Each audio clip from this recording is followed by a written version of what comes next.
Well, good evening for those of you who are here live, and hello to those of you who will be watching this by video at a later time.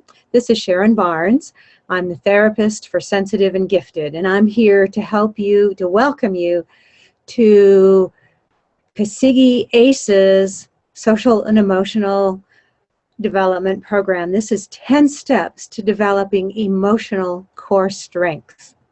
Thank you all for participating with us. I see we've got several people that are live on the call with us. We have over 100 people who have signed up to join us tonight. I know that often in a webinar format that many of the folks who sign up know that they're not going to be available to join us live and that they will watch the recording later. So anybody can do that.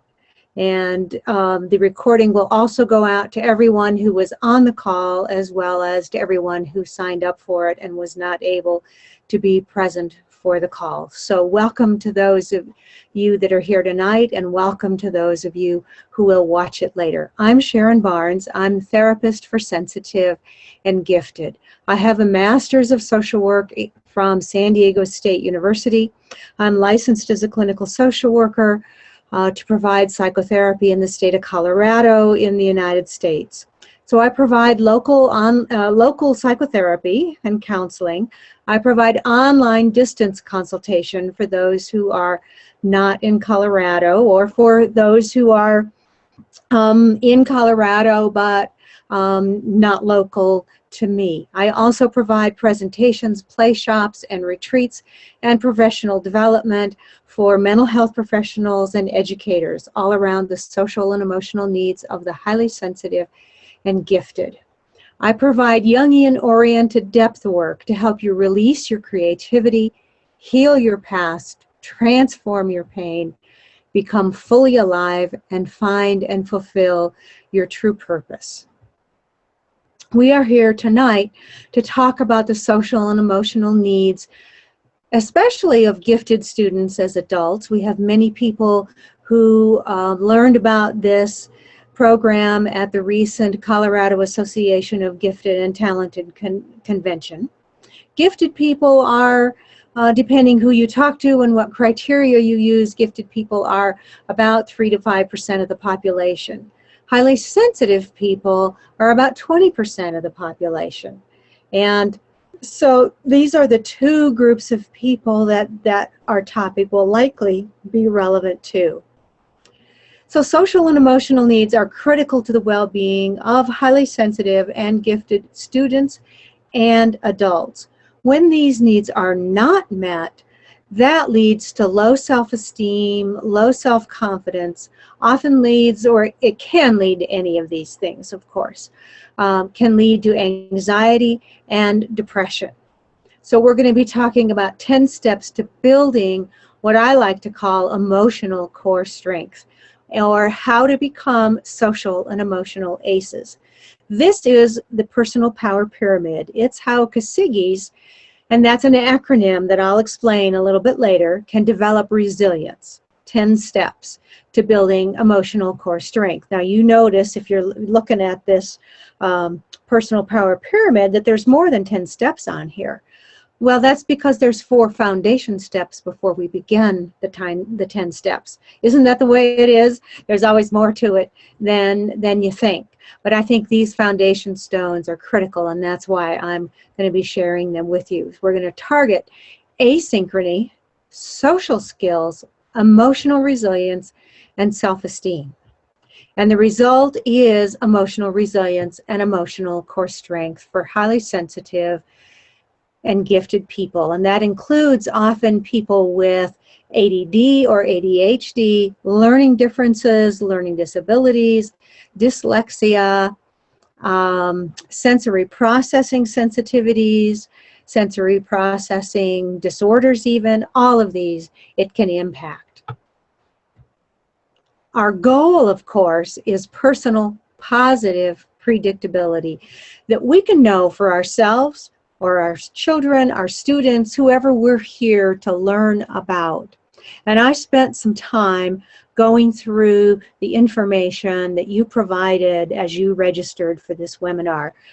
Those of you who've registered in the last couple of hours or few hours, I haven't had a chance to see yours. But those who registered before then, I took some time and went through all of that.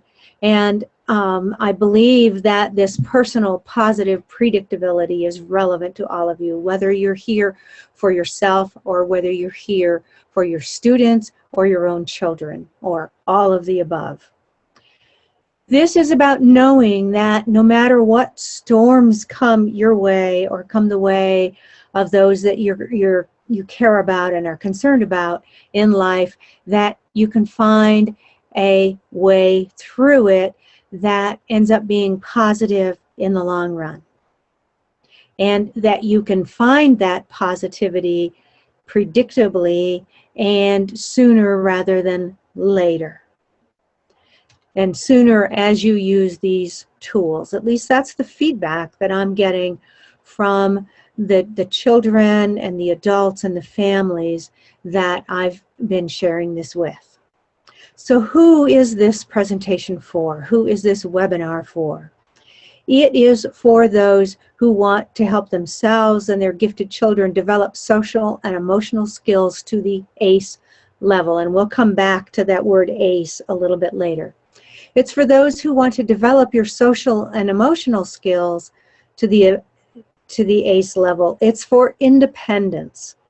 And I'm using the word that Mary Lou Stresniewski in her book, Gifted Grown-Ups, talks about. In her book, she identifies 3 kinds of gifted people, and she interviewed over 100 gifted adults who had been identified as gifted when they were younger, and she noticed that these people fell in 3 different groups. One was the superstars, the people who were taller, better looking, got better grades, better athletes, better at everything than everybody else.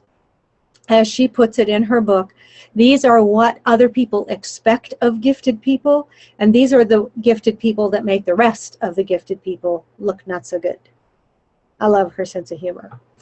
Then the second group that she identified was the strivers, the people who go through life kind of with blinders on, and they have a single focus, and they want to have that single focus, and that single focus is often all-consuming and satisfying for them. She calls them the strivers. And these people operate that way when they're in school, and they operate this way later when they're in the work world. And then the third group that she identifies is the independents, the people who are free thinkers, who think outside the box, who don't know there is a box.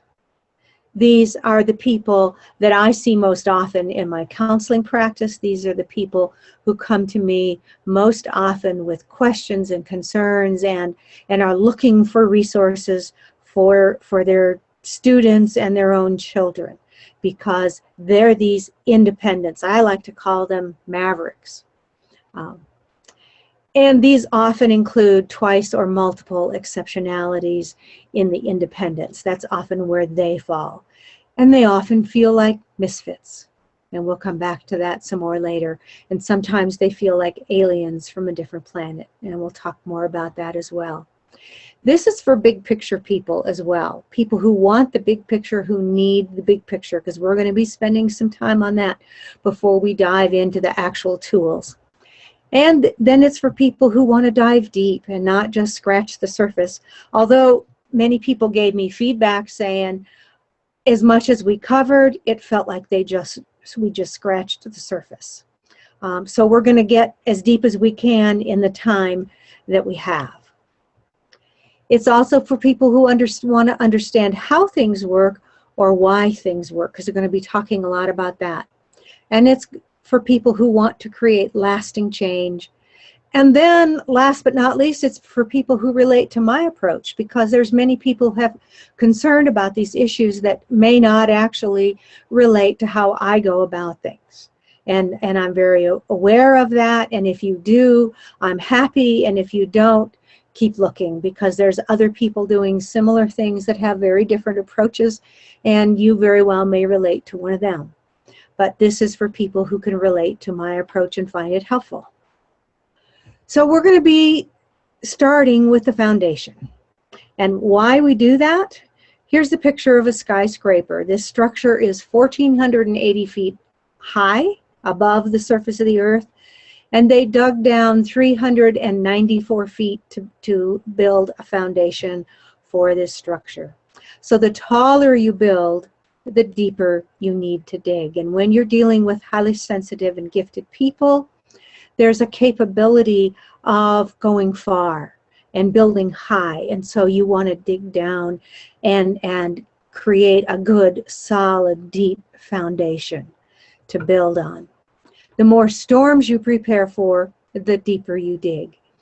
Highly sensitive and gifted people often have what's called asynchrony, this big gap between their abilities that are out front and the vulnerabilities that pull them back and that lag far behind. So this great gap, this asynchronicity, or asynchrony rather, creates storms, internal storms, and relating. When a person is so far out of sync with what goes on in the culture, that creates storms of its own. And then there's life's normal storms.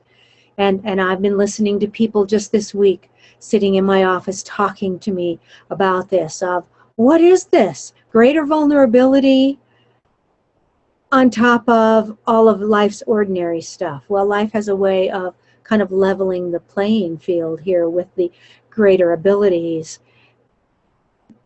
compensated by these greater vulnerabilities. So the more storms you prepare for, the deeper you dig. Also, the more you understand why, the better you can do with the what and the how. So we're going to talk about the why before we get into the what and the how.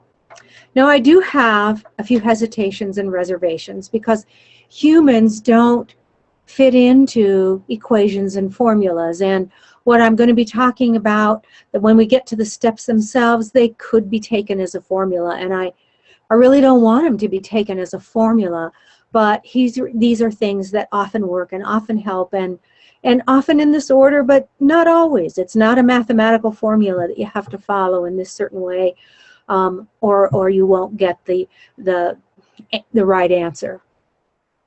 And for every principle or tool or technique that exists and that I share, there are other legitimate ways to approach these things. These are just the tools that that I have developed and that have shown up as I have searched for ways to help the clients in my counseling practice.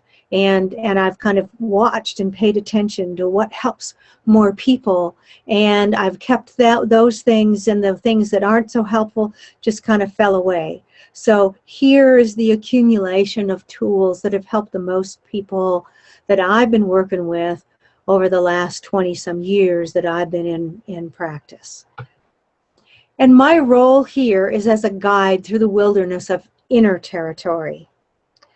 I'm a fellow traveler who has walked these paths before, alone and as a guide with many others. So I know much of the terrain, and I am glad to share what I have learned on the trail.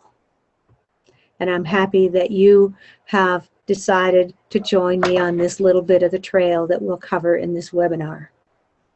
So we know about physical core strength. One pair says to the other, I've been working on my core, and look what happens to how this pair is and how it looks. Now, I'm one of those with the pear-shaped body on the left. As much as I work out, my body hasn't morphed into this on the right, but I thought you might enjoy that. So what's emotional core strength? And I've got part of my screen blocked out by this wonderful webinar system. So I apologize. There we go. It's not about how we present ourselves or look to others.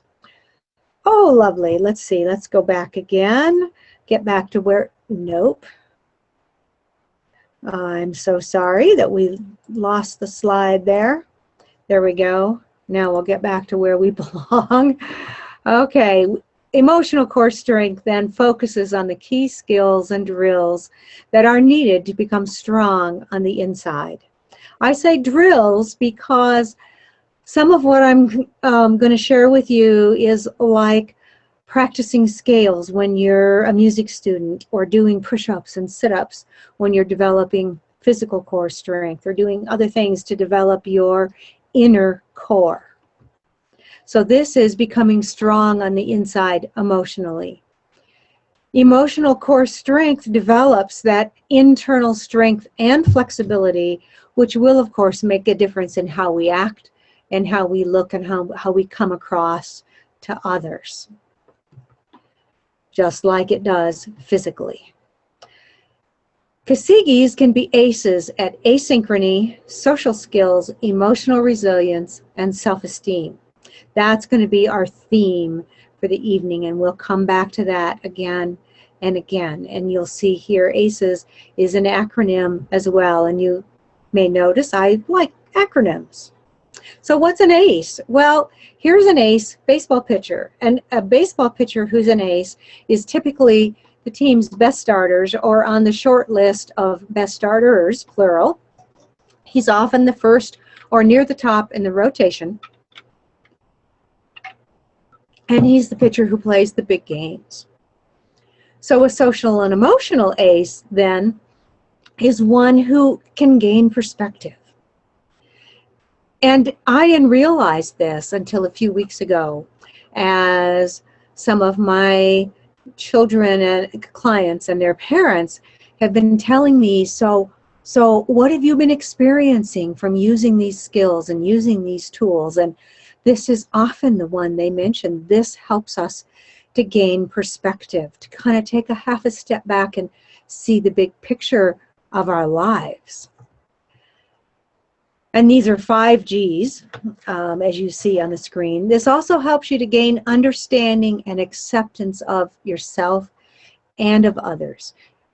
Accepting others and relating to others starts with being able to accept ourselves and relate to ourselves first.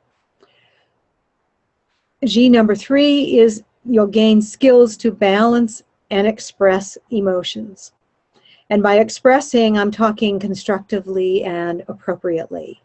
Not the volcanoes, not the big floods of emotion, but what to do first off when those volcanoes or floods happen, and second, to prevent them.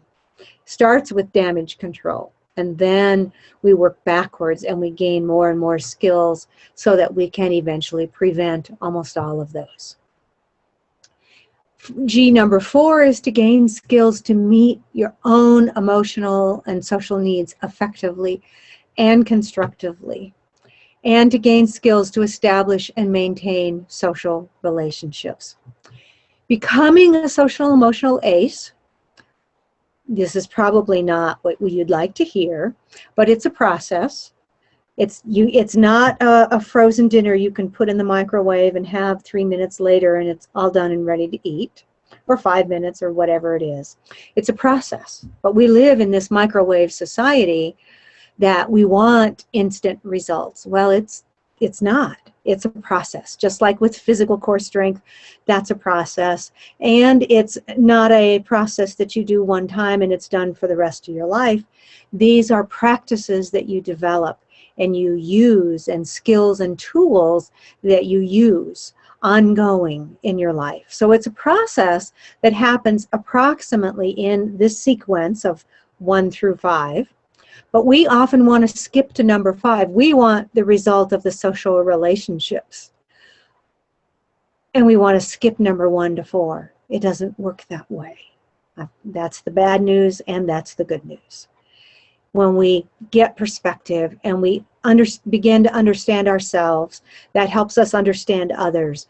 When we get the skills and learn the skills and build the skills to balance and express our emotions, that helps us do that. Then we can gain the skills to meet our own social and emotional needs effectively and constructively, and all of that helps us to establish and maintain social relationships. But there's a great tragedy going on of underachievement, alienation, dumbing down, copping out, dropping out, wasted intelligence, wasted talent, and wasted lives. I hear this from children, from teenagers, from their parents, from their teachers. I hear this from adults in their 20s, 30s, 40s, 50s, 60s, and 70s. There are no exceptions age-wise, and I hear this from people in many, many situations.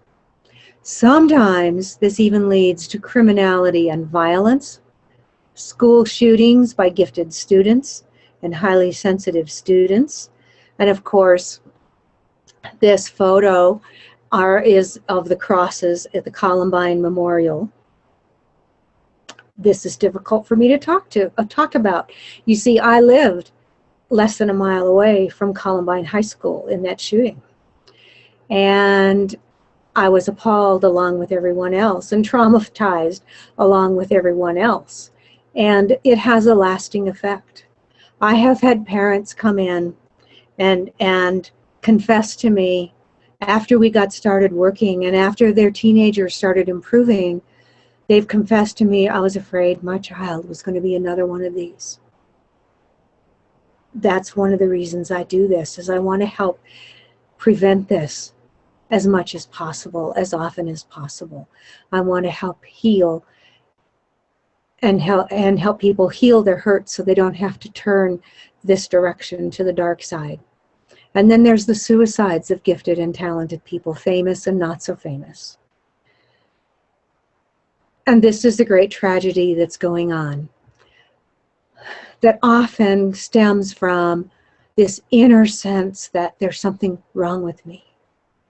Why am I like this? Why am I not like everybody else?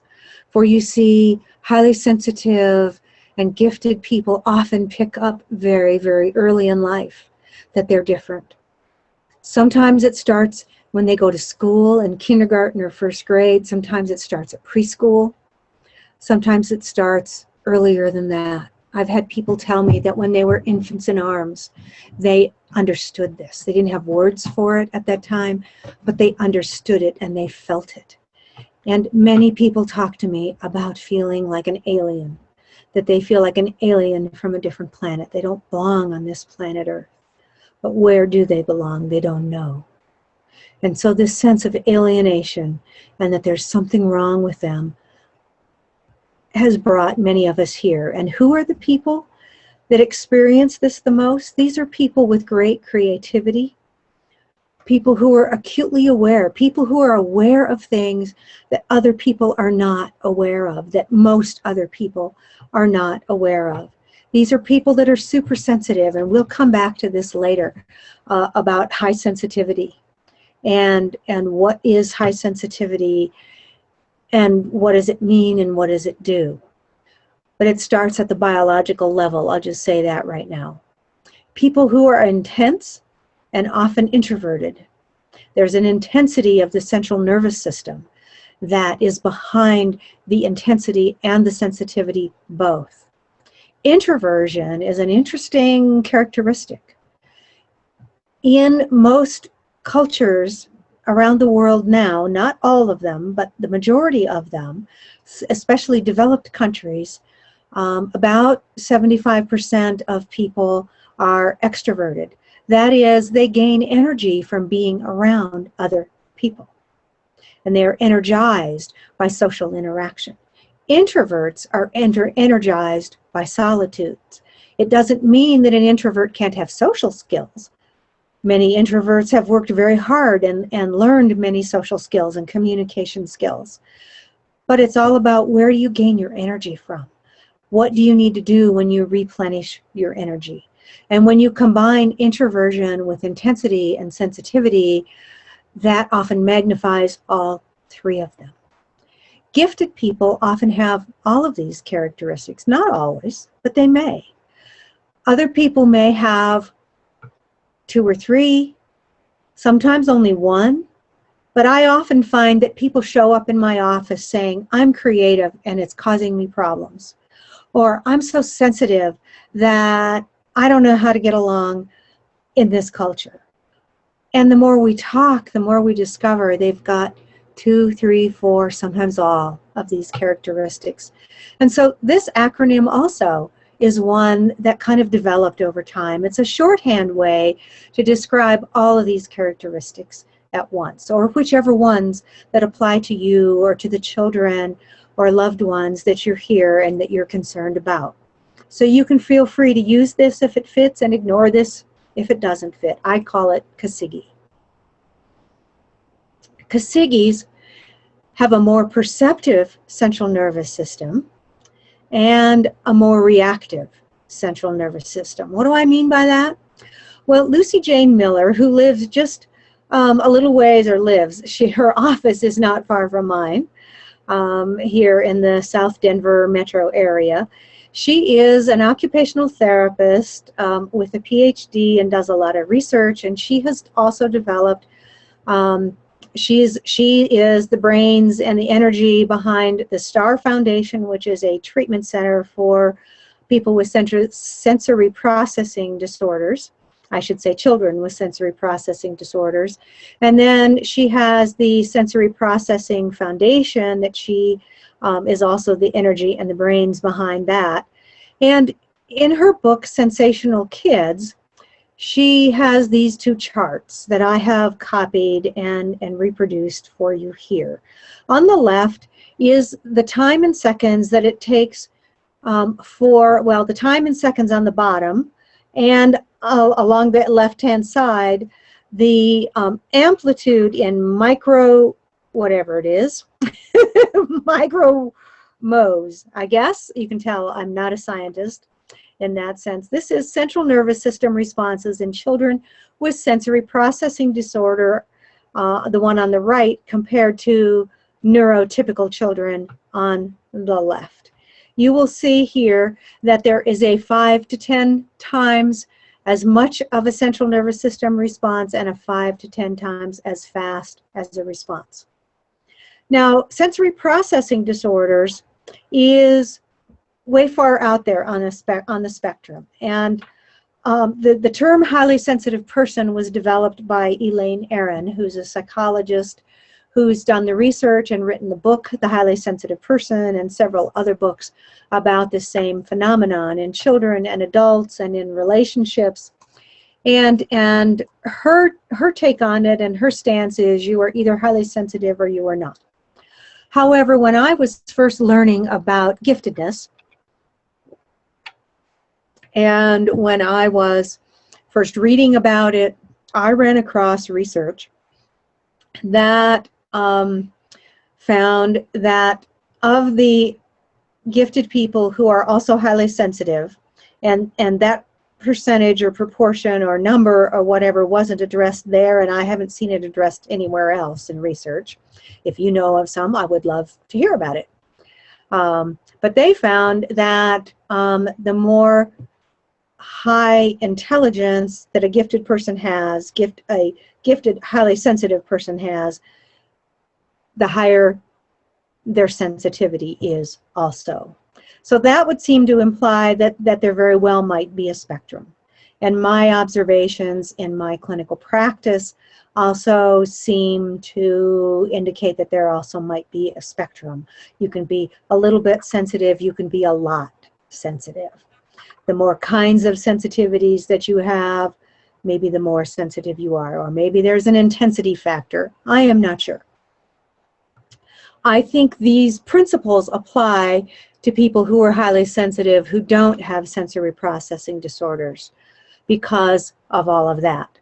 So that leads me to ask, so what if you or your children have 2 or 3 times as much a central nervous system response, not a 5 or 10 times as much or as fast a central nervous system response? That's still significant. That's still worth really paying attention to. These kids, and you as adults, you're not drama queens, drama kings. You're highly sensitive. You've got a central nervous system that picks up on things that other people's central nervous system doesn't pick up on, and it reacts. And it reacts 2 or 3 times as much, 5 times as much, 10 times as much. Depends on your specific central nervous system or the central nervous system of the children or the people that you care about. So this is a huge foundational piece, that this high sensitivity starts biologically and then goes from there. So 2 to 3 times as much and 2 to 3 times as fast as neurotypicals. And yes, I'm borrowing a phrase there from the ADD world because I think this is a neurological difference, just like ADD is a neurological difference. It's just a different kind. And I think many people with ADD also have the sensory issues and also have this central nervous system difference. With all of this, I think the CASIGYs have a mascot. And I think people who feel alienated really need a mascot. And that's not the only reason. I chose this mascot because this creature was different. And because of their difference, they were excluded and ridiculed and shunned and shamed and ostracized and eventually banished into exile. Now our mascot, and if you've heard me give this presentation before, I'm going to change it up a little and then what I have shared before. And that is, I think our mascot is the nephew of the famous one that you know about, who had a red nose and antlers. So meet CASIGY. CASIGY, you know his famous uncle, but you haven't met him or his cousins yet. He's got some cousins that are very much like him, and you see these characteristics tend to run in families. CASIGYs often feel isolated, but yet there's many of us, and it's important for you and your kids and your students to know you're not alone. So again, this difference led to all these experiences of being banished into exile eventually. But that was all because of his red nose. Later, his uncle returned and CASIGY returned also. His uncle saved the day, all because of that same red nose. I would ask you, what's your red nose? What's your children's and your students' red nose? It's important for you to identify, for them to identify. What's your red nose? You might take a moment and just jot a note. What was the first thing that popped into your head about your own red nose or that of your children or your students? It can be very important to recognize that. What we've been talking about here is the CASIGY cycle of discouragement. Stage 1 is having a red nose and being a misfit, not fitting in, not feeling like there's anywhere to belong. I have, let me see. I can't finish that sentence the way I started it. Need to back up and start over again. Many gifted children, highly sensitive children, especially those who have reached developmental phases earlier than their age mates, don't relate to their age mates. A 2-year-old who can talk, if they're in daycare or preschool and they go up to the kids in their same class and they start to talk, these other kids just look at them like, what's going on? Because they can't talk back. They don't know how to speak yet. And if the 2-year-old that can talk goes into the 4- and 5-year-old room and talks to them, these kids are twice as big and twice as strong, and they just like, who are you, little kid? I don't want to relate to you, and they don't, and it can start that young and that early. They can be a misfit, and they can feel like a misfit and not have anywhere to belong. And that can quickly descend into feeling like an outcast, and then progress into being in exile. I have had adults tell me that they have lived all of their lives being an outcast and feeling like they're in exile. The reason why our mascots are so important is because they have experienced a return from exile, and they have a lot to teach us and to show us about how to return from exile. There's also, well, so this is then the hero and the heroine's journey that we're talking about in this misfit, outcast, exile, and returning from exile. This is an archetypal pattern that exists all over this planet, in every age and every continent, and it's something that we can access it in our modern day and age, even though we didn't invent it. We can go back and retrieve it. So there's a CASIGY cycle of encouragement as well. It starts with creative coping skills. How do you cope with having this red nose, being a misfit, being an outcast, feeling like you're in exile? How do you find your way back? So there's creative coping skills. There's creative healing from the emotional wounds that are created in all of this. And there's a creative transformation that can occur and that needs to occur, a transformation of the self-image and of how we see ourselves and how we perceive ourselves in relation to this whole issue. Instead of feeling like there's something wrong with me, that can be transformed into realizing that this is an invitation to the hero and the heroine's journey, and we'll come back to that more later.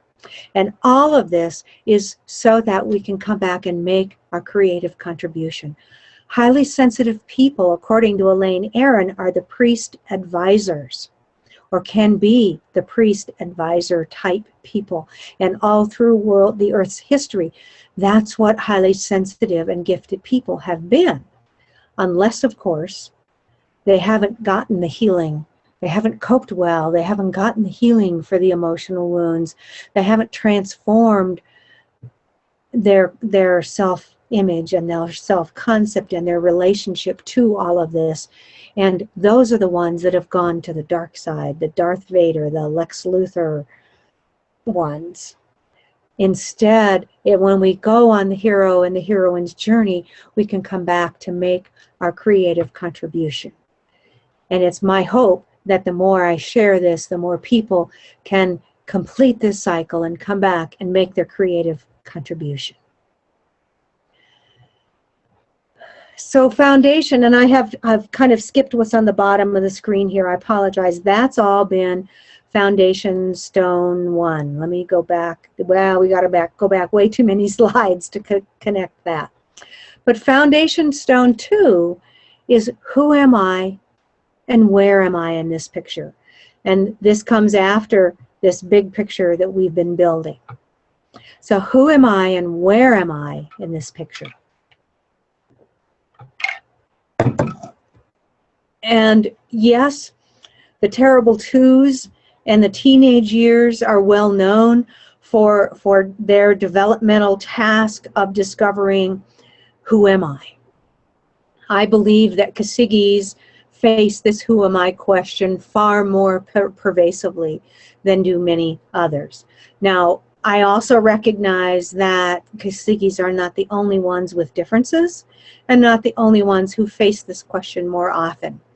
But here in this program, I am addressing CASIGYs because those are the people about whom I know more. And yes, these principles are more broadly applicable, but these are the people that I know best and I can speak to best about this.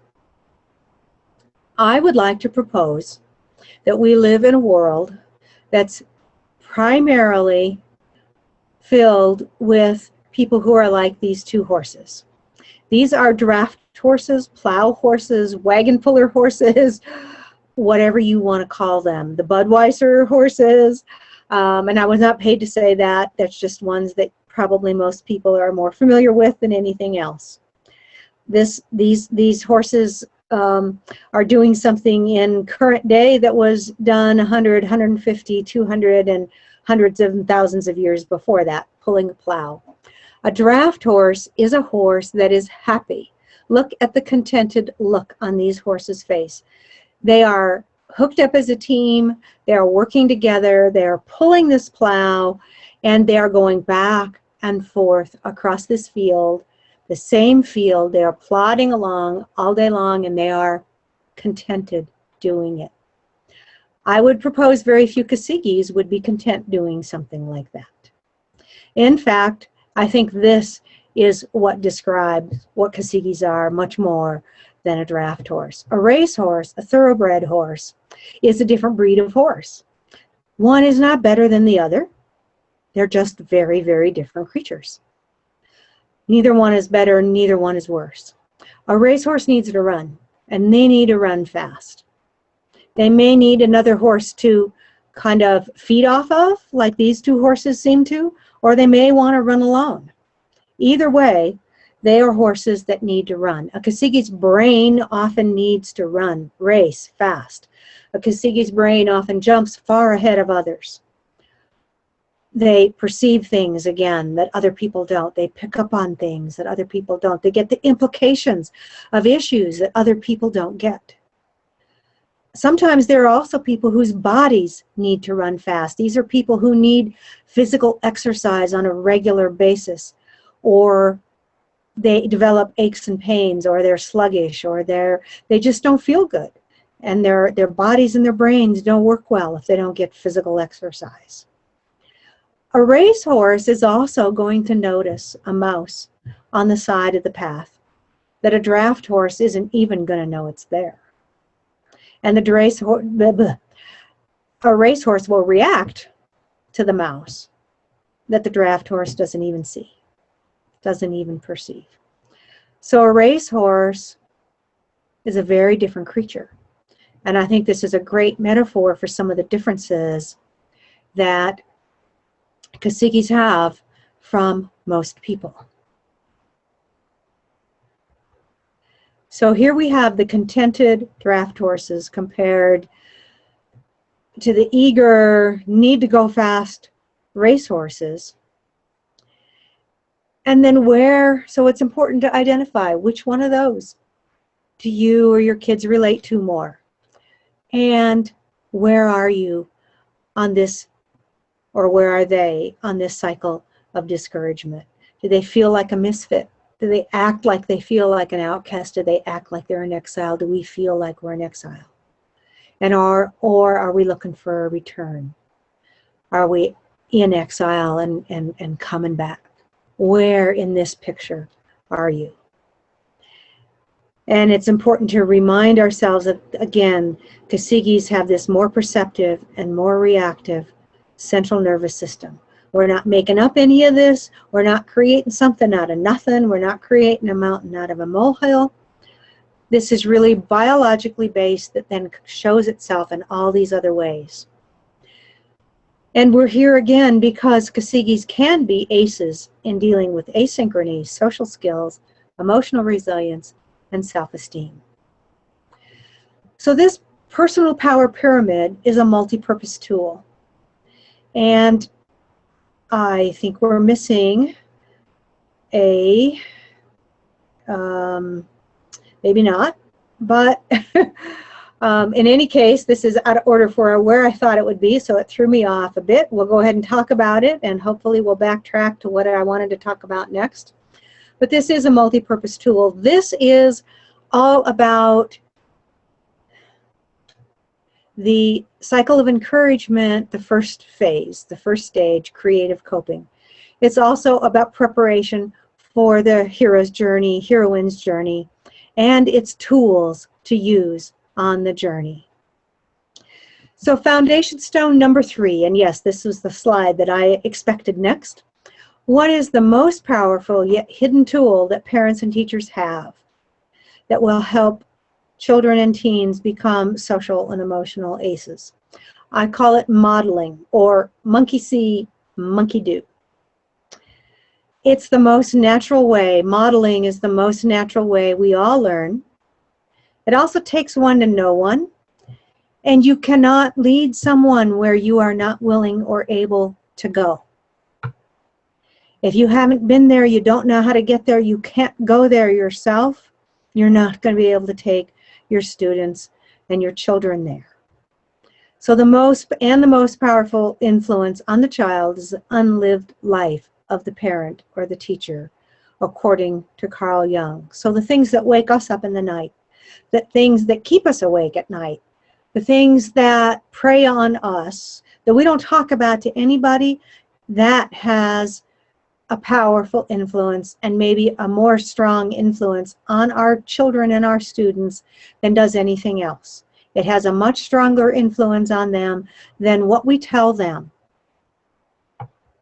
And so the implication is to use these tools for yourself first, and only later pass them along. Once you have developed some of these skills on your own and you've experienced this, then you pass them along to your children and to your students. And that's probably not what you came to hear. But it doesn't work if people don't do this first. Kids do what we do, they don't do what we say. If we tell them to do it and we're not doing it, they're not going to do it. And so it's really a foundational stone that I have learned the hard way of helping parents help their kids, and realizing later that, oh, the kids weren't doing it because the parents or the teachers weren't doing it. So if you want your kids to do it, to use these tools, then you begin to use them first. And they're really not that bad. It's like working out. It's not bad at all. And then the results are actually wonderful.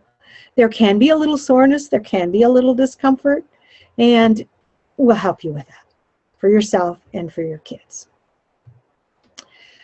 Here's another, what I think is a foundational stone, that it's important for CASIGYs to learn that when you think and act like you're in a foreign country, it works a lot better.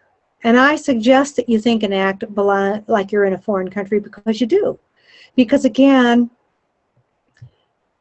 CASIGYs are at the most 20% of the population. If highly sensitive people are 20% of the population in terms of a pie chart, which I don't have a slide of, might be a good idea for me to develop one, I'm thinking. But if there's 20% of the population that are highly sensitive people, and a subset of that would be the gifted people. Now, not all gifted people are highly sensitive, so maybe 3% of the 5% gifted are highly sensitive. I don't know, I'm guessing, of course. But those folks that feel like misfits and aliens, well, it might be to your advantage to think of yourself as living in a foreign country and maybe visiting a foreign planet. And what could help about that is when you go visit somewhere else, you pay attention to the weather, and we'll come back to talk more about the weather later. You pay attention to the culture in this foreign place. You pay attention to the language and the geography and the history, the clothes people wear, the food they eat, all of that. And the more we can do that, now we don't give up how we are when we go visit a foreign country. We learn about their ways, we enjoy their ways, or not, sometimes we don't. But we adapt. When you're in Rome, do as Romans do to some extent, enough to get along and not get ourselves in trouble while we're there. So that can be a helpful thing. Keep your own culture as a CASIGY. Keep your own identity as a CASIGY, and learn how to relate to people who are not like they're in a foreign country, like you're in their foreign country. And I say their foreign country because they're the majority. And in a democracy, the majority rules.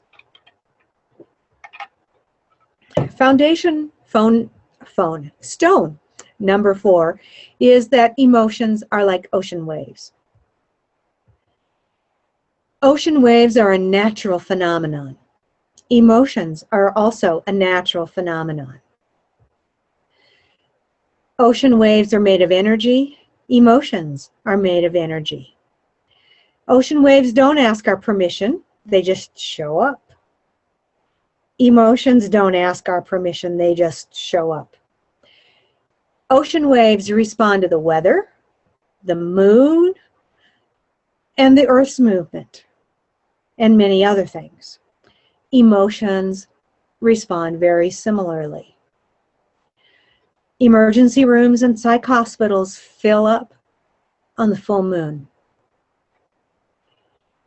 The weather, of course, storms create bigger waves on the ocean. Storms in life storms create emotional waves. The Earth's movement and earthquake, even on the other side of a planet, can cause a tsunami anywhere on the Earth. And so it doesn't even have to be really close. Excuse me.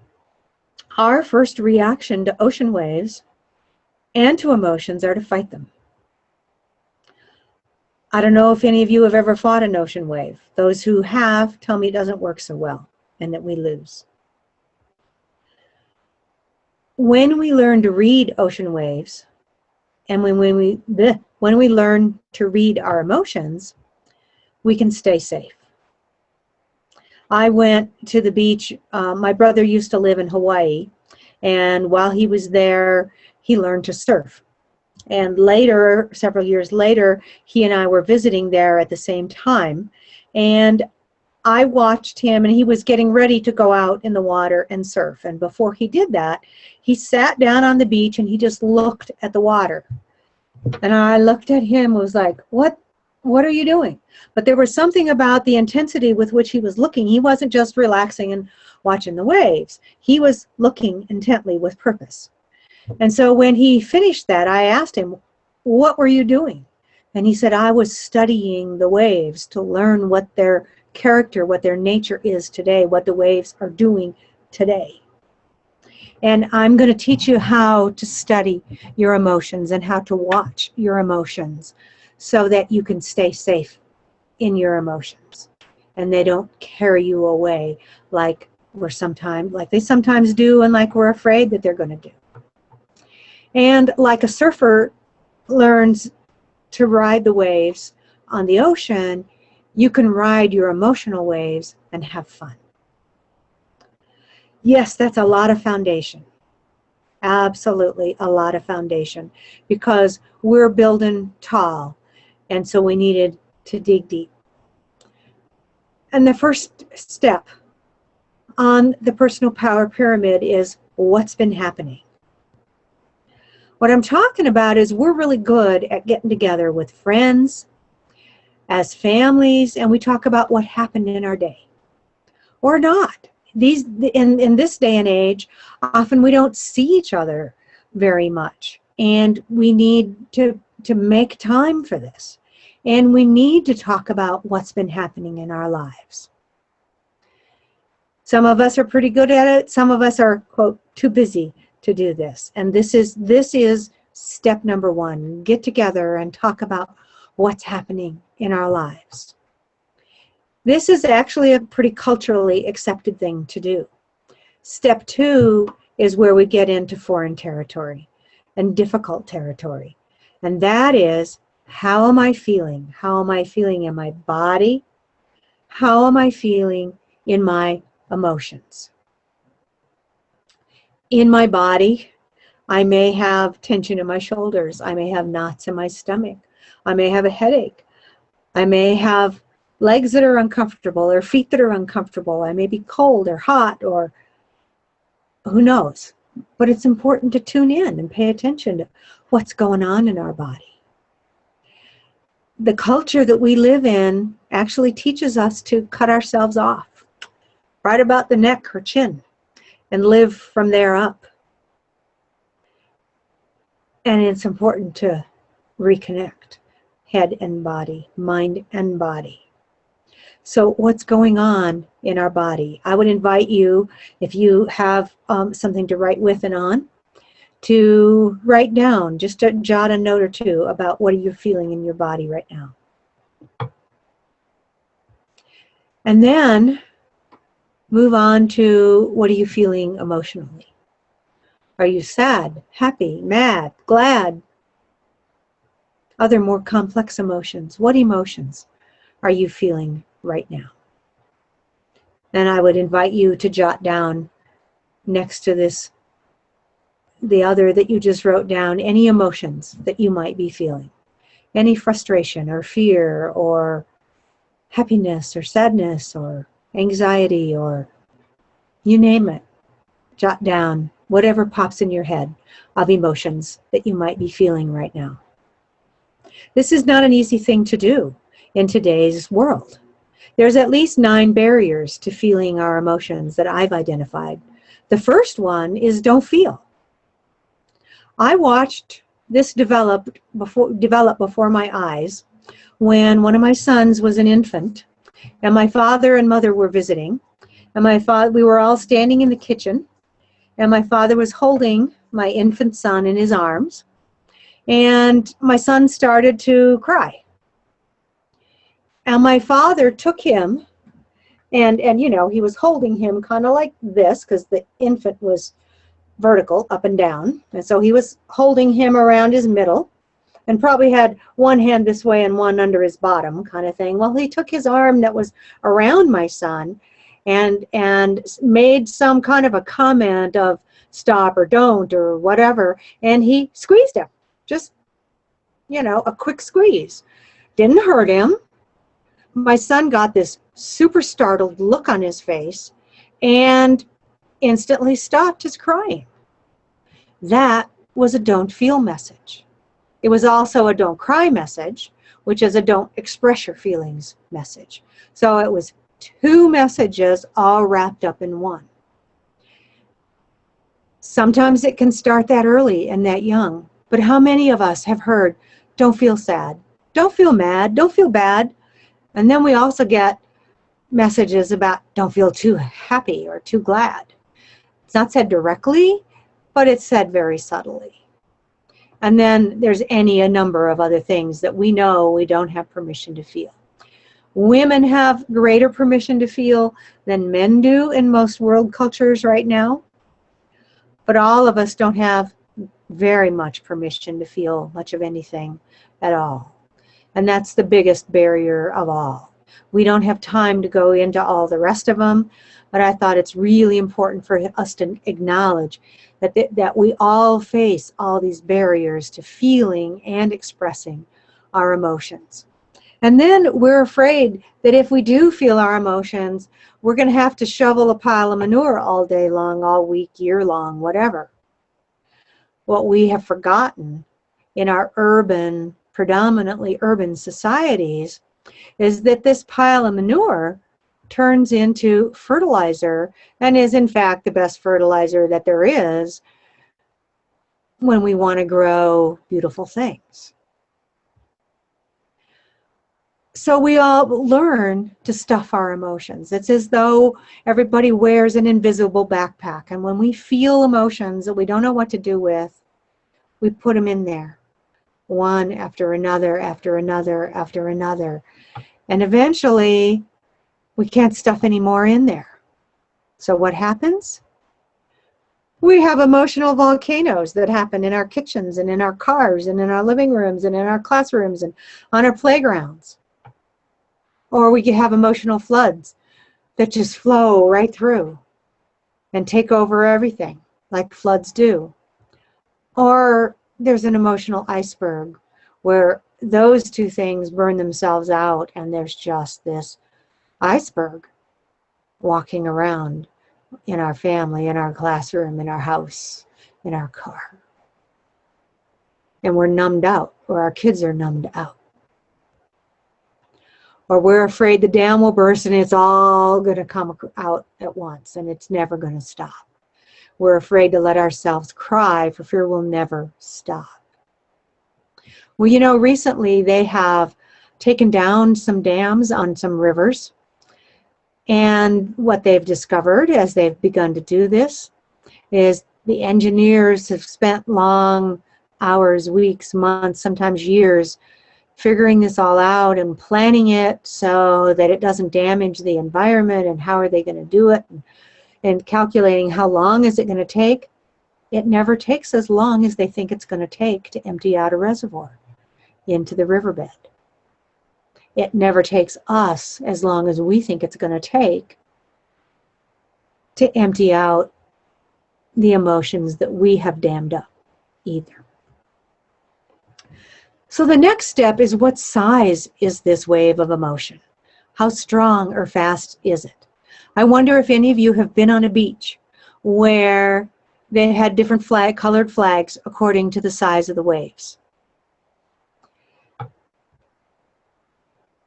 I would ask you, what color flag is flying on your inner beach? These different colored flags, they're not always consistent, but there's a pretty strong pattern all around the earth, around the world, where you see flags flying on beaches. That a green flag means small waves, all is clear. A yellow flag means medium-sized waves, use caution. Keep the children, the little children and the babies out of the water. Keep the old folks out of the water. And then there's the red flags, which is strong waves, everybody out of the water, danger. There's black flags for a tsunami coming or a big storm coming, get off the beach. And then there's purple flags for something's in the water, beware. This is a good thing for us to think about. What color flag is flying on my inner beach? And it's a good thing for us to communicate with each other about. An interesting project for your kids at home or your students would be for them to draw a beach and a flag and make several of these, one with a green flag, one with a yellow flag, and to draw the waves appropriate to each one of these color flags. Draw the flags and draw the waves, and to talk about this. And something in the water on the beach, it's going to be jellyfish or sharks or something like that. In our life, what might it be? Well, purple flag for me is I really am bothered by something and I'm chewing on something in the back of my mind. And if you say something at me or to me, I may snap back, like as if I'm snapping at something in the water because of what's going on inside my own head. And so when we know and pay attention to what color flag is flying on my inner beach, we can communicate this to each other. I'll say to my husband, I got red flags flying on my inner beach today. Watch out, beware. You know, and he keeps his distance. And when I notice he's got big flags flying on his beach, or there's something in his water, his inner water, of course, I keep my distance. And when he snaps at me, then I know that, oh yeah, he's chewing on something. He's got something in his water. It's about that. It's not about me. And then I don't have to get my feelings hurt or my back up. And we avoid fights and arguments that we used to just jump right into. So here's a tool that you can use in your classroom, in your home, in your family, to communicate to one another about what flag's flying, what color flag is flying on my inner beach today. Then the next is, how can I channel or express this wave of emotion? What do I do with all this energy? What do I do with all of this that's going on inside of me? This is the tool that people tell me they use the most. They use the most often, they find the most helpful. It's the simplest tool there is, and yet it's the most effective. Some of us CASIGYs, I like to call us complicators. I happen to be one of those. You want something complicated, give it to me, I'll complicate it. I'll find whatever's complex about it, and I'll turn it into 25 steps, and, well, this is simple. This is really, really simple. And it's not going to satisfy the part of us that loves complexity, but it's going to satisfy the part of us that needs an effective tool that can help us manage and balance our emotions. So it's the first thing, it's the best thing, it's the last thing, and something you can use anywhere and you can use anytime. It's just to breathe. What? We breathe all the time. Well, yes and no. When we're upset, what we typically do is breathe from the top half of our lungs. And so the easiest one here I call belly breathing. Put your hands on your belly below your waist. Breathe in deeply.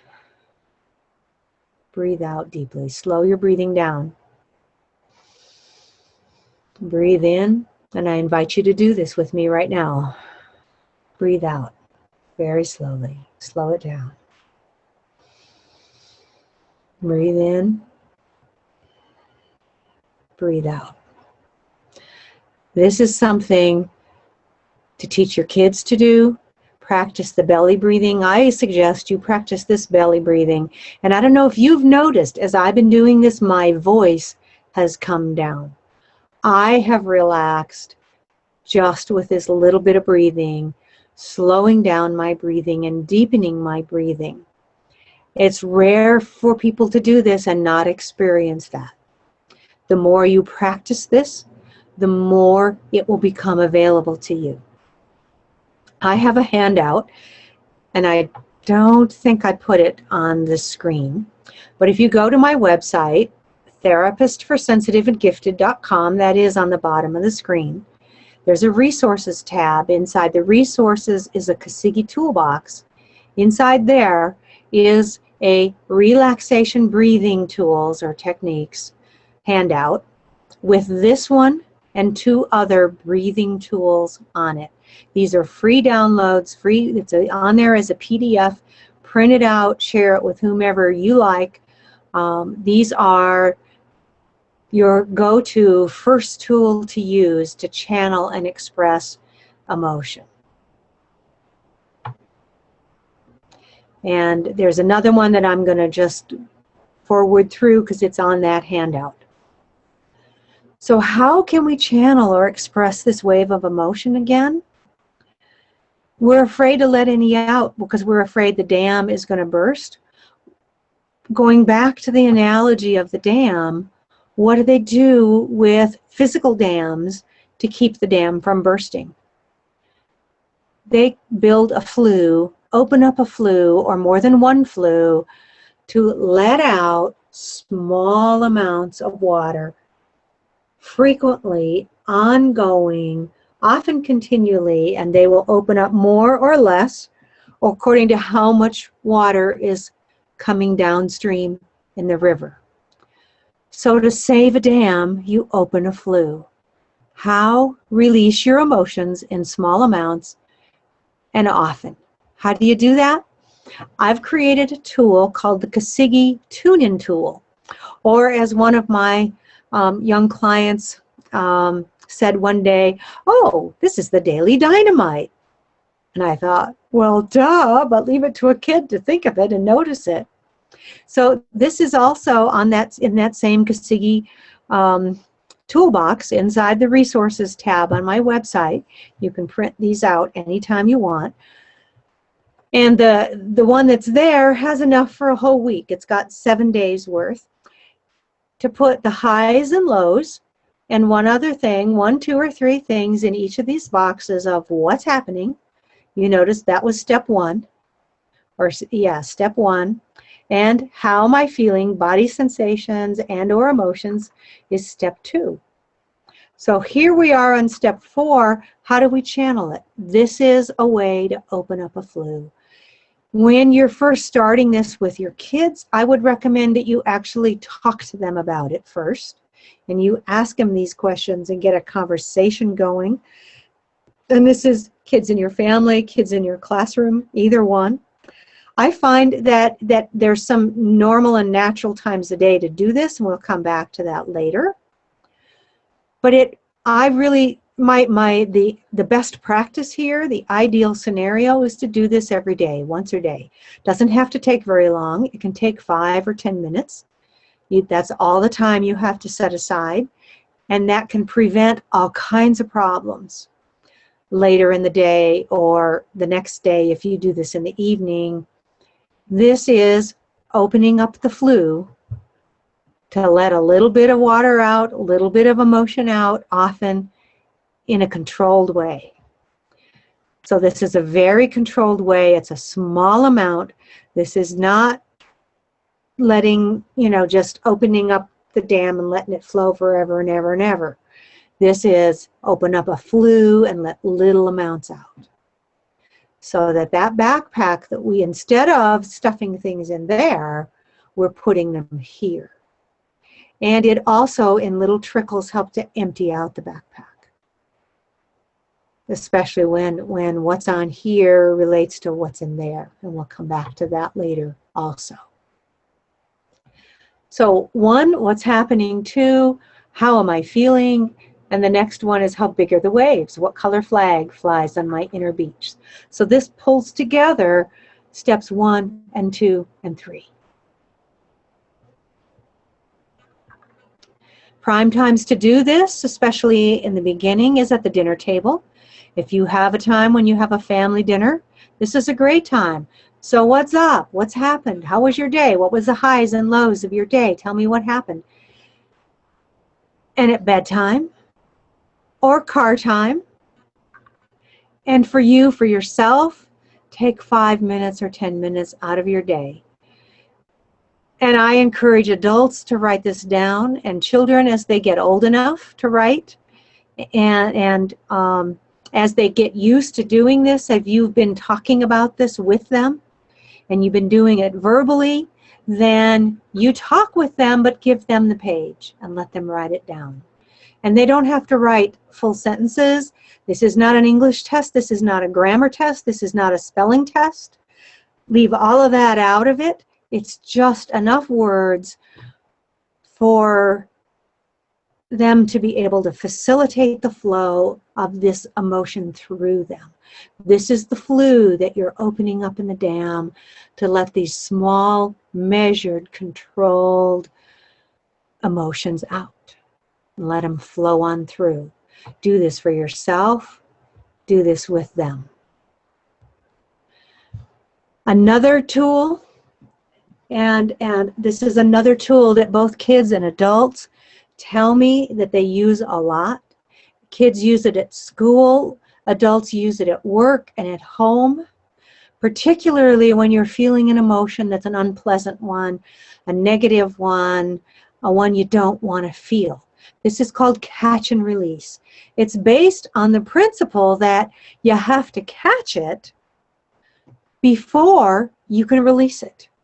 And of course it comes from catch and release fishing, if you haven't figured that out already. So what I would like you to do is do it with me. Pick up something non-breakable, a pen, I don't care what, anything handy that's not breakable, pick it up, breathe in, feel whatever emotion you're feeling right now and name it. Breathe out, drop this item and release the emotion. Now let's do it again. Pick up the pen, breathe in, feel it, name it, breathe out, drop it, let it go. One more time. Breathe in, feel it, name it, breathe out, drop it, let it go. This is another mind-body skill that the more you do it, the better you'll get at it. You can use this just about anywhere also. The physical dropping facilitates the internal emotional releasing and letting go. Kids tell me they use this when they're sitting at their desks, when they're on the playground in recess, when they're in a queue lining up and somebody cuts in front of them, when they're in the lunchroom, all kinds of places. Adults tell me they use this in meetings at work, when they're starting to get all bent out of shape about something or all anxious about something, or when the ideas they put out there aren't understood by anybody and people look at them like, what, are you from a different planet? And they start feeling, oh yeah, here I am, the alien, and there's something wrong with me, and that whole hamster starts running on the wheel in their head again. Pick it up. Breathe in, feel it, name it, Breathe out, drop it, let it go. Drop it in your lap, nobody needs to know. Put your hands in your lap and drop it. Drop it on the floor, doesn't matter. It all looks like something accidental. Nobody has to know you're doing anything. You are catching your emotion, feeling it, naming it, releasing it. So there's catch and release.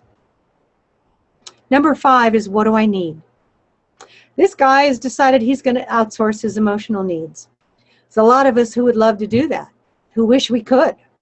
There's a lot of us that have felt the effects of somebody else in our lives doing that. But how do we deal with our needs? Why I put the needs here is because we don't even know what we need until we know how we feel. What my clients have been telling me is that at 5 and 6 and 7 years old, a kid can learn their emotional needs and they can learn their physical needs from going through this process on a daily basis, building this emotional core strength by using the daily tune-in tool. What I have learned from my clients is that using this helps them, instead of having a meltdown, kids can begin to identify, I'm hungry, I need to eat something, or my feelings are hurt, I need a hug, or whatever it is that's going on. And so they learn, first of all, what is it that I need? And when we identify that, we don't have to go to these dark places of there's something wrong with me and I don't belong on this planet. We can understand the practical needs that are often driving these bigger things. They're part of what drives it. And when we know what we need, and when we let our emotions out in small ways, we don't have to have these emotional volcanoes. Here's another tool for parents, and some of you were going to invite your kids to come on here, and that's fine. But if there's any kids or teens here, you're welcome to take a break, go to the bathroom, take a break. Here we go. Go get a drink, go to the bathroom, go take a break for a couple minutes, because I just want to talk to the parents and teachers right now. Because most child behavior problems stem from unmet needs that they don't know how to communicate. There are 4 top hidden needs of kids. This comes from Rudolf Dreikers' Children the Challenge. It's an old school book, as my sons would say, written back in the day. I think it's still valid. These top 4 hidden needs of kids are attention, power and control, healing emotional hurts, and overcoming feelings of inadequacy. I'll bet you'll recognize these as things you bump into often in your children, in your family, and in your classrooms. We can tell, and this also comes from Dreikers. He taught that we can learn what their hidden need is and their hidden goal by how we respond emotionally to what they do. So on the left is the problem behavior. The next column is our own inner emotional response that reveals their hidden goal, which leads to the effective intervention, what to do and what not to do. So the first example up here is the child breaks a rule, does something they know is against the rule, and your inner reaction is, just go away, leave me alone. I don't want to see it, I don't want to deal with it, go away, leave me alone. That is a dead ringer clue for attention is what they need. And it's not just that they want. It's a true need. These are true needs that children have. Now, they're often in conflict with what our needs are. We may be tired. We may be stressed. We may be overwhelmed. We may need to go to the bathroom. We may need a nap. We may be hungry. We may need to balance a checkbook, or who knows what our needs are. But this is what their need is.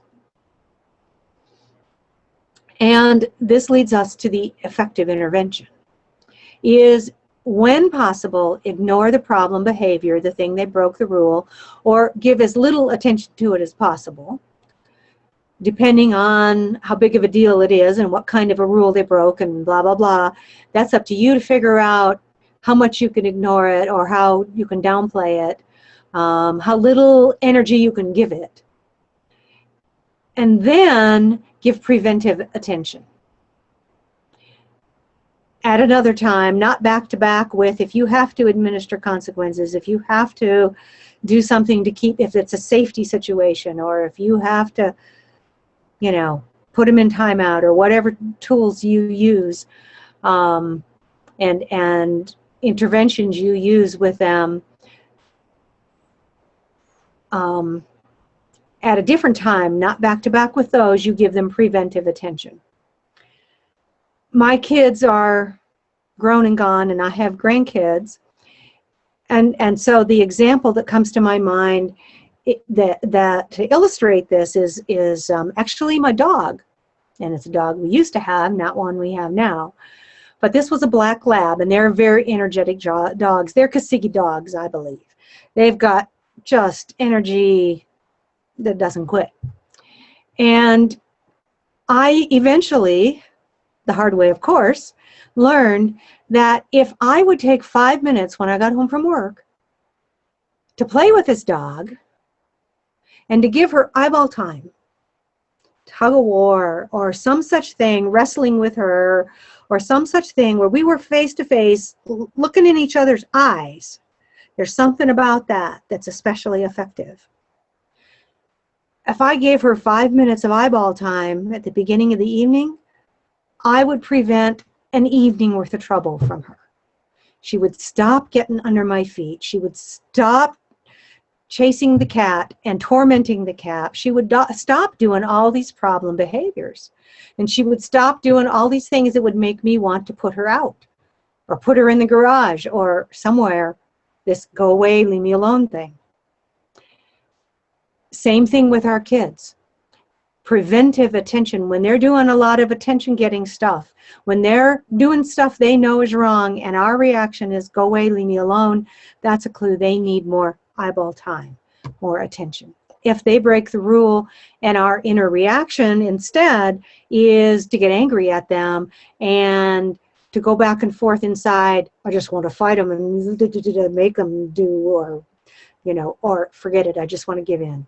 Never mind, I don't want to deal with it. And we're going back and forth inside.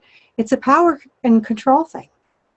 And so then the big deal is not to get in a power struggle with them, because that's what they're pulling for. That's what they're going for. And sometimes it's a combination of the power and the attention, because they know they'll really have their attention, your attention, when they've got you in a power struggle. But don't give them, don't be a sucker for it. Give choices and consequences, and give choices, for example, between broccoli and peas, not between ice cream and peas. You know, give two choices that either one is okay. And or give choices that if you choose this, you have also chosen that. If you choose to hit your brother, you choose to lose a half an hour of screen time or whatever it is, you know, that it is for you and your family. It has to be, choices have to be both equal value in your sight, or both acceptable in your sight anyway. And consequences have to be something that is a negative incentive to the child. We are motivated by pain and pleasure. So you can give positive consequences that are pleasurable and negative consequences that are painful. Not punitive, not mean, not hurtful, just a disincentive for the child. And each child is likely to have different ones. And that makes it tough in a family and in a classroom. But these are effective ways to deal with this. If the child is angry and does mean things, and you feel hurt and you want to get revenge at the child and hurt them back, that means hurt and revenge is the issue for the child. That means they've been hurt and they are trying to get revenge. And it may be that you've hurt them. It may be that someone else has hurt them and you're the safe one to hurt. And so the effective intervention is to discover the hurt and to heal it. And if a child is refusing to do chores around home or school assignments or homework assignments, and you feel helpless in the face of it, I just don't know what to do to help this child. Ding, ding, ding, ding, ding, red light. That's because the child feels helpless. They feel inadequate in the face of whatever this is. And they're trying to show that to you. They feel helpless and they don't know how to deal with it. So then the effective interventions are to encourage them and to show problem-solving skills, to facilitate problem-solving skills. This is what one of my sons calls 20 questions. One of my sons especially had a lot of this one.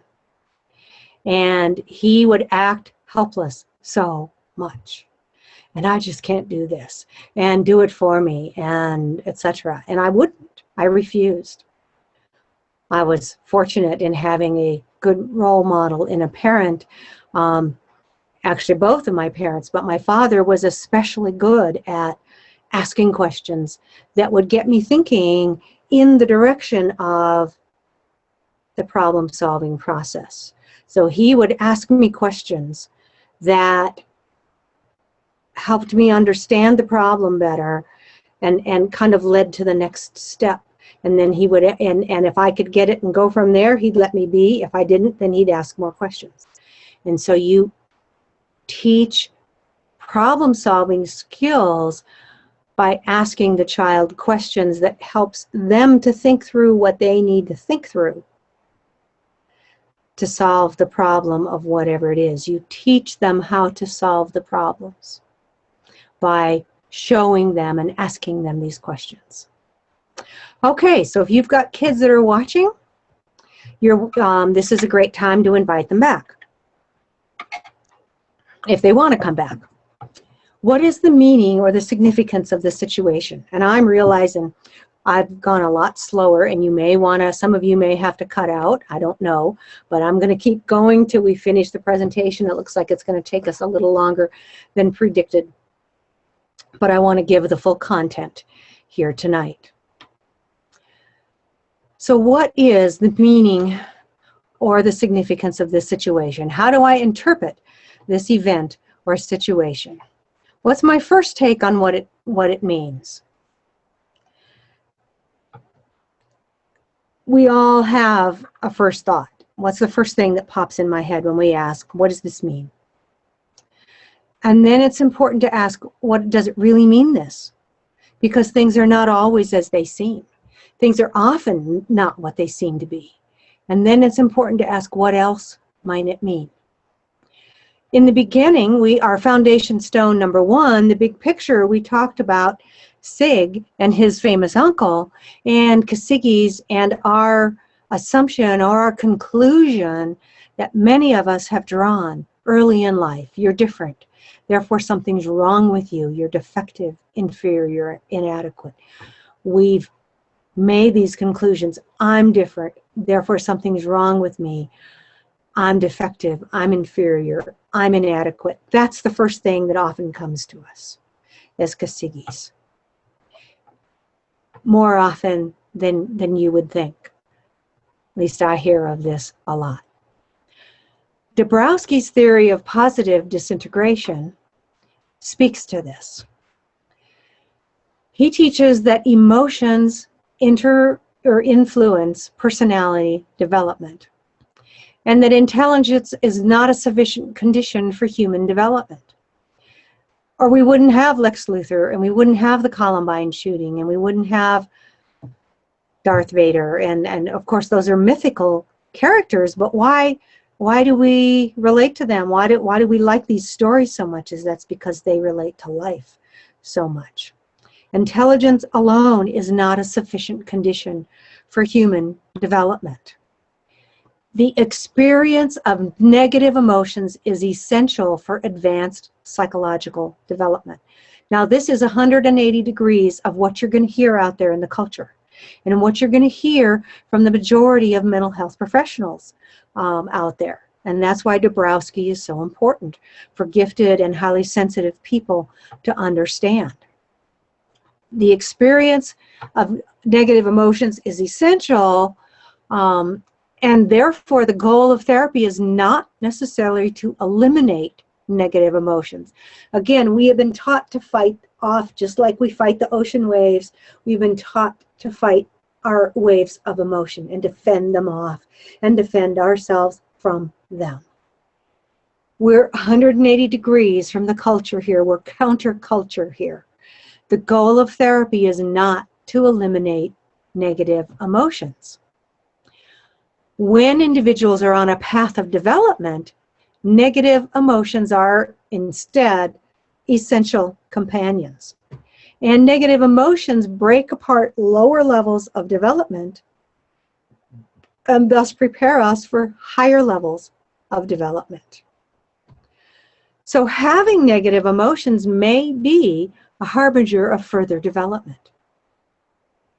So instead of having negative emotions leading us to understand and believe that I'm different, therefore, and that means I'm inferior and inadequate and defective, and that means there's something wrong with me,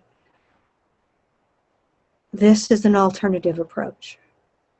These negative emotions may mean something good is about to come. If we know how to cooperate with this, if we can understand what's happening and we can learn how to cooperate with it, we can help facilitate our own growth and development and that of our children in our homes and in our classrooms. This is so important. Carl Jung, in his depth psychology, teaches something very similar that even goes further. What he says that most people can stay undeveloped psychically with no particularly negative consequence for themselves. They are unconscious, unaware, and perfectly happy being that way. They give lots of other people trouble and pain, but they are not particularly pain themselves because of their unconsciousness. However, some people, and I would say often CASIGYs are like this, have a great need to develop to a deeper, higher, broader level, to become conscious. And people with this need develop symptoms that haunt them unless and until they become more and more conscious and more developed personally. Like those who must explore new physical territory, they must individuate. And tragically, they most often misinterpret the meaning of their symptoms, also known as their neuroses. What Carl Jung says is something comes to our aid from the depths of our unconscious nature. It is the task of the conscious mind to understand these hints.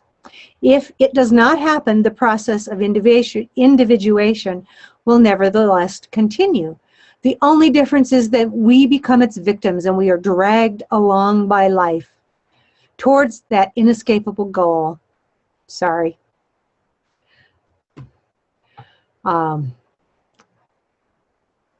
Which we might have reached walking upright if only we had taken the trouble and been patient enough to understand in time the meaning of that which crosses our path. So instead of an indictment of being defective, these kind of difficulties can be a message that you're different by design.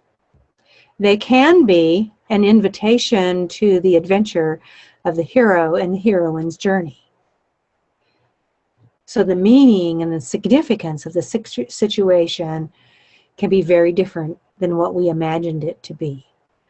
So I would like gifted and highly sensitive and kids with ADD and learning disabilities and learning differences and all of these things to understand that you're not defective. You're different by design. The next step on the pyramid is, does the size of this wave match the significance of the situation? When our waves are out of proportion, or the flag we're flying is out of proportion to the waves on the beach, the first thing that I would think about and want to consider is that we have a more perceptive and a more reactive central nervous system.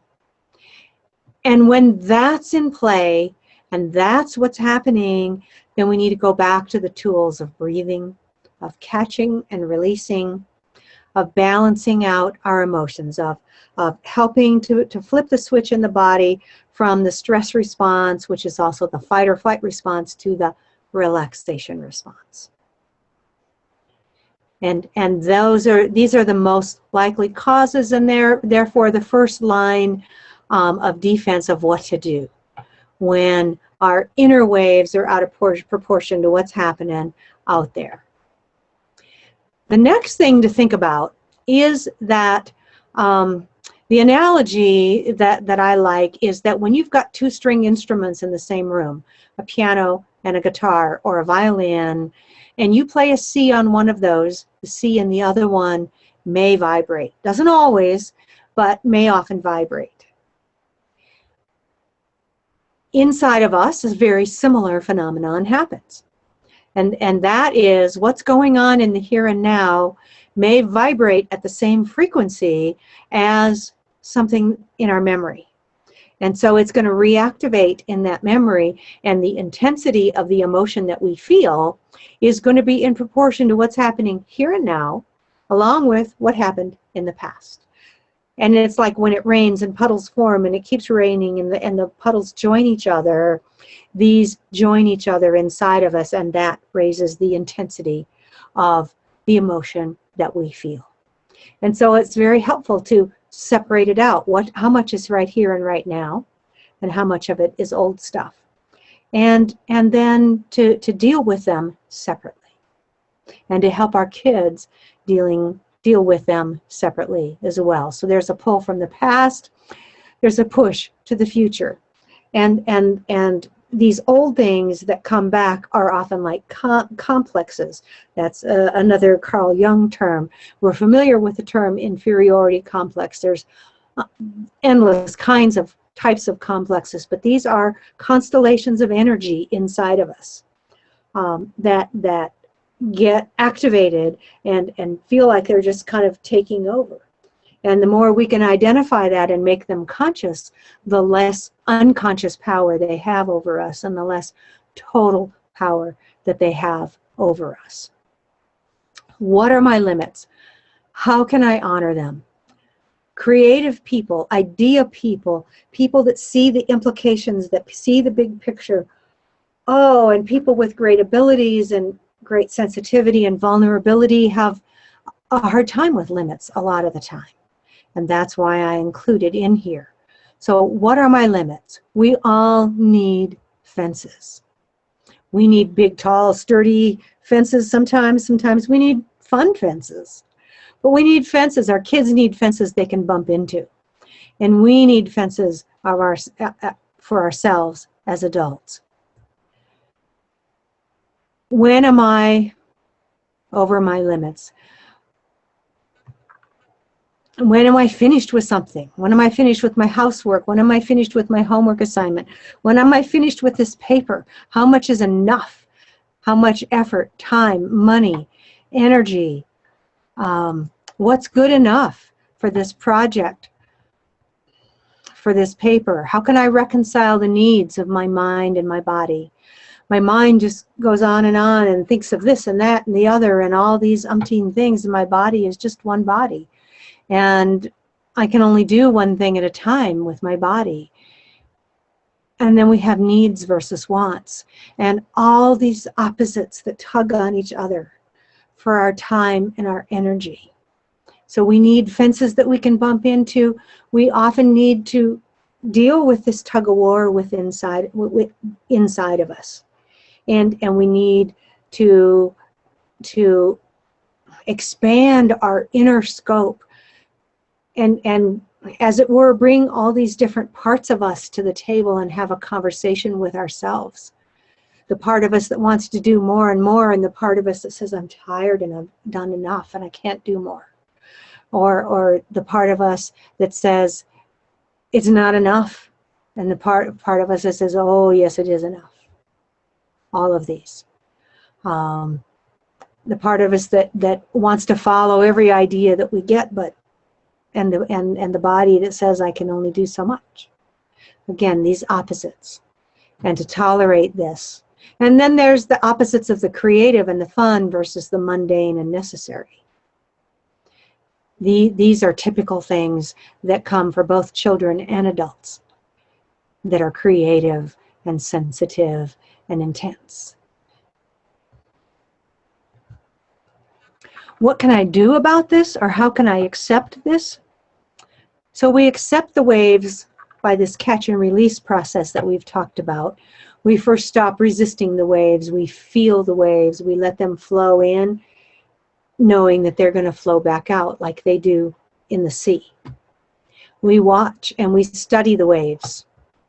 We learn how to ride the waves. And we learn when we need a surfboard to ride the waves, when we need a canoe, when we need a kayak, when we need a boat, when we need a ship to ride the waves, according to what's going on in the waves. And we learn to know when we need to get out of the water and get as far away from the water as fast as we can. I have an article called Hang Loose in the Washing Machine that's also on the resource page in the CASIGY toolbox on my website that talks about what to do when the waves attack us and just keep coming and keep coming and keep coming when there's too many all at once. And that's also built on how do surfers handle the waves when they come too many, and when you get caught where the surf breaks. The surfers call that being caught in the washing machine. And so that's where the hang loose saying and phrase and hand symbol from the surfers comes, is from hang loose in the washing machine. When you get caught in life's washing machine, what to do about it. So there's another free resource for you to go and get. And then there's a serenity prayer. God, grant me the serenity to accept the things I cannot change, the courage to change the things I can, and the wisdom to know the difference. How do we do that? Well, we think about whose problem is this, partly. That's one thing. And we can help our kids to think about whose problem is this. Many, many highly sensitive children and gifted children are really affected by the traumas and tragedies that happen all over the earth. It can be next door, it can be across town, it can be on the other side of the planet, and it doesn't matter. And they take these things on as though they're their own. So an important thing to ask is, whose problem is this? Another way to ask is, responsibility comes from the ability to respond. Who has the ability to respond? And in the workplace, it can also be important and helpful to ask ourselves, before we point out a problem, whose problem is this? Because it's often the person who points out the problem that gets asked to do something about it. But it's also, do I have the ability to respond? Do I have the authority to respond? Do I have the capability to respond? Children whose parents divorce, children whose family experience any kind of loss or tragedy, often feel personally responsible for this. Often we do this to ourselves because that's actually a less scary thing to do than to recognize that we don't have the ability to respond to it. We don't have the ability to do anything about it. And the ability to do something about that lies in someone else's hands. Sometimes we know who that someone else is, and sometimes we have no idea who that someone else is. We just know it's not us. And that can foster a very helpless feeling. So taking on responsibility that actually doesn't belong to us gives us a false sense of security and a false sense of capability and power over the situation. But that breeds, in the long run, even greater problems, because when we don't truly have the ability to respond to it, it just creates an illusion that's eventually going to get burst, a bubble that's going to get burst. We're going to become disillusioned. Knowing what needs to be done doesn't equate to having the resources to do it also. This all leads to personal positive predictability. This is when storms come our way, when tough times happen in life, that we're going to have the tools to deal with them. We're going to have the tools to keep our feet on the ground when the storm comes and we get blown about by life's winds. We're going to have a positive way to respond to it. This is, in a very small nutshell, how CASIGYs can become ACEs at asynchrony, at social skills, at emotional resilience, and at self-esteem. We have talked now about how CASIGYs can build emotional resilience and the 10 steps to building this emotional core strength. We've talked about creative coping, but we've only just begun.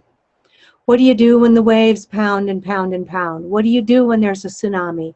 What do you do when the old habits come back and when you continue to find yourself fighting the waves and afraid of the waves and not wanting to feel the waves and not knowing what to do with them? What do you do when the waves don't match? And how do you really sort that out, and how do you discover what to do about it in a more detailed and in-depth way? And what do you do when you and your kids when your kids are little, and how do you help them to learn this when they're young and when they're middle school ages and when they're high schoolers? How do you help your kids learn these things? And what can you do when your kids are acting out, or when they don't want to hear about any of this, they don't want to do any of this? What do you do when you find yourself fighting and resisting this, even though you know it would help you if you used it? All of this and more is why I have developed the CASIGY's Social and Emotional ACES Empowerment Program.